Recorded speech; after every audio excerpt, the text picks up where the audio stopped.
want to show you something I have been testing for 1 month. It's a Reptile iCloud Cinewhoop I got from Banggood.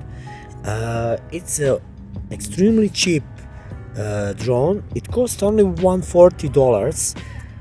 Already built it.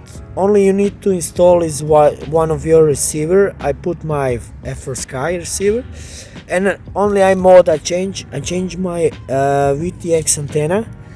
It was some kind of small VTX antenna, but I put this much better antenna, but it's not necessary if you don't want. With this drone you got also a mount for GoPro 7, but it was I think it was 25 degrees angled, and I don't know, these Chinese, they don't understand. For Cinewhoop I don't need any angle. I want my cam to be straight, maybe 5 degrees of angle. The best thing I like on these Cinewhoop drones is it's so quiet. It's not so loud like my other drones. I don't know, it's because of ducts or propellers. I don't know what is the cause, but it's very quiet. The basic rule for Cinewhoop drones, to have it much smoother footage you can get. So for that you must have underpowered Cinewhoop.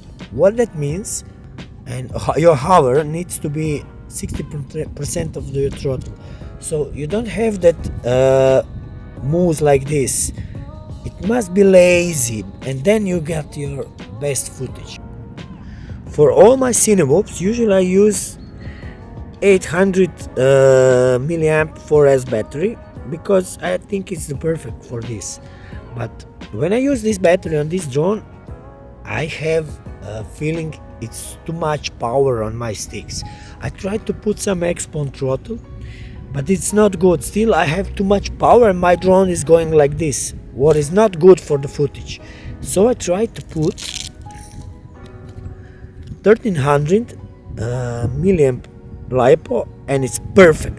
I can fly for 5 minutes, maybe 6 minutes, and I got the best possible footage. So for me, this is the best Cinewhoop drone I have for GoPro 7, and it works perfect with the combination with 1300 LiPo battery. So all of you guys have these batteries because you fly with on 5-inch drones, so you don't need to buy extra 800 batteries.